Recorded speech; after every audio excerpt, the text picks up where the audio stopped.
Sejak 2019, pembangunan jalan tol seksi ke-1 Padang Pekanbaru, dan seksi ke-6 Bangkinang Pekanbaru telah dimulai.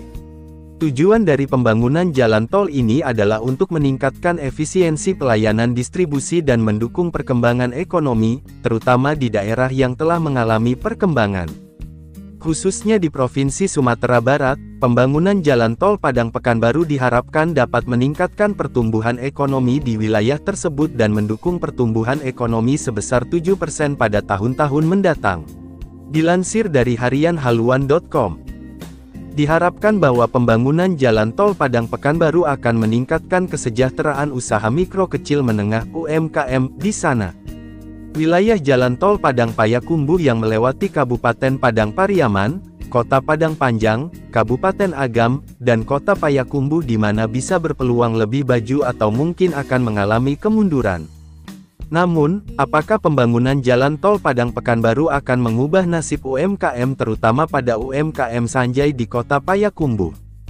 Dalam menanggapi hal ini, melalui program hibah penelitian Fakultas Ekonomi dan Bisnis Universitas Andalas yang diketuai Rizal Nazarudin MM beserta anggota tim Weriantoni, M.Sek, Nadiatul Aisyah, dan Hutrisia Marafiha Afwa melakukan penelitian langsung kepada pelaku UMKM Sanjay untuk mendapatkan pemahaman yang lebih dalam tentang bagaimana mereka melihat pembangunan ini.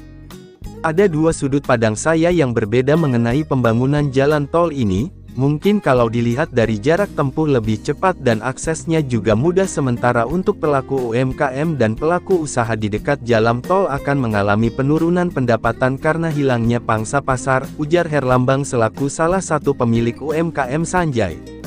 Namun, tidak semua pemilik UMKM Sanjay merasa sama. Bapak Zaki menyatakan, menurut saya pembangunan jalan tol sangat membantu mobilitas masyarakat. Dengan adanya jalan tol roda perekonomian akan terus berjalan apalagi jarak tempuh dari Pekanbaru ke Payakumbuh semakin singkat. Saya tidak takut dengan isu lesunya UMKM masyarakat setempat, karena menurut saya Payakumbuh memiliki wisatanya tersendiri dibandingkan daerah lain. Perbedaan dalam persepsi ini menunjukkan bahwa dampak pembangunan jalan tol dapat berbeda-beda tergantung pada jenis usaha, lokasi, dan kondisi sekitarnya. UMKM yang berhasil mengubah tantangan ini menjadi peluang bisnis telah mampu memanfaatkan peningkatan aksesibilitas, sementara yang lain mungkin perlu mengevaluasi strategi mereka.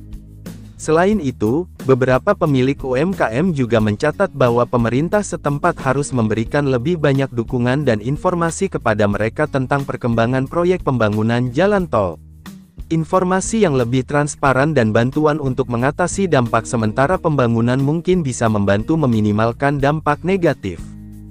Penting bagi pemerintah dan pemilik usaha untuk terus berkomunikasi dan berkolaborasi untuk memastikan bahwa pembangunan jalan tol membawa manfaat yang seimbang bagi semua pihak.